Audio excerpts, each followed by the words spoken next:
Assalamualaikum warahmatullahi wabarakatuh.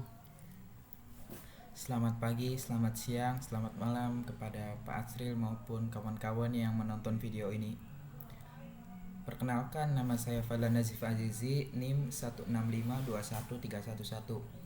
Pada kesempatan kali ini saya akan menjelaskan analisis dari percobaan yang saya lakukan mengenai gerak suatu benda pada bidang miring.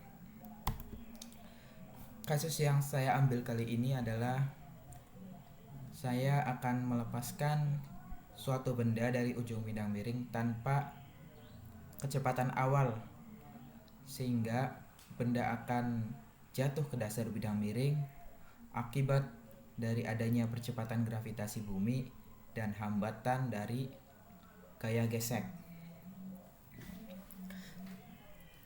Setelah kita menganalisis gaya-gaya yang bekerja, kita akan mendapatkan free body diagram pada sumbu X maupun sumbu Y.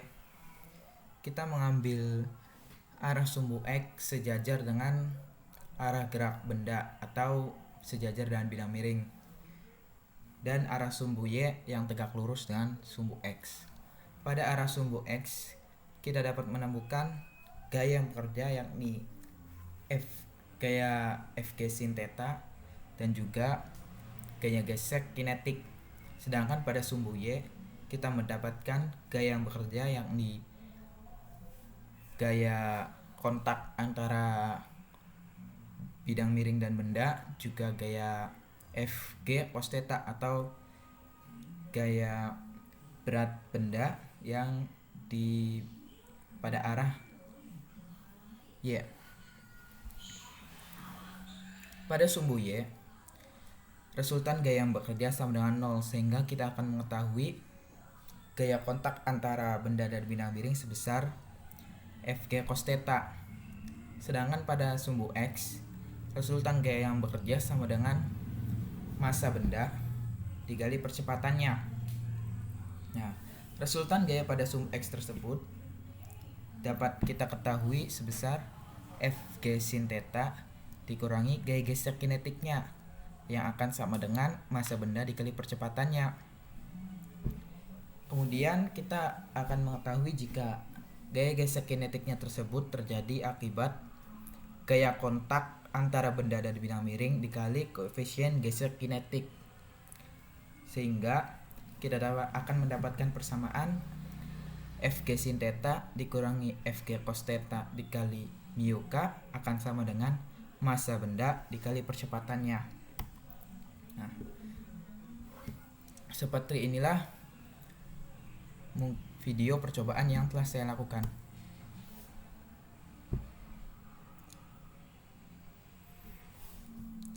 Pada pertama, saya mensejajarkan sumbu X dan sumbu Y untuk mengetahui tinggi bidang miring dan jaraknya pada arah mendatar. Kemudian setelah saya mengetahui ketinggian dan jarak bidang miring pada arah mendatar, saya memiringkan sumbu X dan sumbu Y sejajar dengan bidang miring untuk mengetahui kecepatan arah sumbu X dari gerak benda. Nah, setelah diketahui, kita mengambil nilai kecepatan benda tersebut pada kemiringan garis yang di tengah-tengah, atau tidak terlalu lebih atau tidak terlalu kurang akibat ketidakpastiannya. Nah, dari data percobaan tersebut, kita menguasai massa benda sebesar 40 gram, tinggi bidang sebesar 29,36 cm, panjang bidang arah mendatar sebesar 67,35 cm. Kemudian dari tinggi dan panjang tersebut kita akan mendapatkan nilai tan theta sebesar 0,435. Dari tan theta kita akan mendapatkan nilai sin theta dan cos theta sebesar 0,398 dan 0,917. Nah, kita mengambil V0 sebesar 32 cm per sekon ketika T sama dengan 0,338 dan Vx V akhir sama dengan 70,7 cm per sekon ketika T sama dengan 1,42. Ini memang bukan merupakan V yang benar-benar awal dan V yang benar-benar akhir, namun kita mengambil kedua nilai V tersebut yang berada di tengah-tengah, sehingga apabila kita mengambil nilai rata-ratanya, kita akan mendapatkan ketidakpastian yang sedikit dari nilai kecepatan pada waktu-waktu yang lain. Kita juga akan mendapatkan nilai G sebesar 98 cm per sekon kuadrat.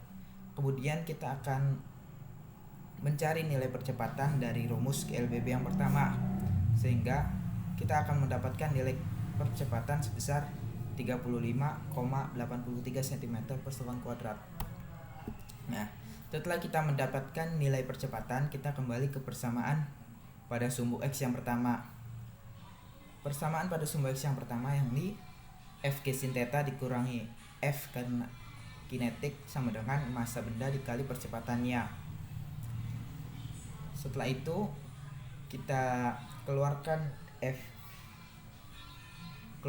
Fg, maka kita akan mendapatkan persamaan massa benda dikali gravitasi, kemudian dikali sin theta min cos theta dikali nu kinetik akan sama dengan massa benda dikali percepatannya. Kita coret antara kedua massa di ruas kiri dan ruas kanan, sehingga kita akan mendapatkan persamaan G dikali sin theta min cos theta kali nu kinetik sama dengan percepatan. Nah, kita masukkan nilai G sebesar 98, nilai sin theta sebesar 0,398, nilai cos theta sebesar 0,917, nilai mu k dicari, dan nilai percepatan sebesar 35,83. Kemudian kita hitung pembagian antara percepatan dan gravitasi, sehingga kita akan mendapatkan 0,398 kurangi 0,97 mu k akan sama dengan 0,365. Nah, kita kurangkan 0,365 dan 0,398, sehingga kita mendapatkan negatif 0,917 mu k akan sama dengan negatif 0,033, sehingga kita akan mengetahui nilai mu k sama dengan 0,035. Nilai mu k ini termasuk nilai yang sangat kecil, yang mungkin benda sangat hampir licin. Terima kasih, mungkin segitu saja analisis dari saya. Atas kekurangannya mohon maaf. Assalamualaikum warahmatullahi wabarakatuh.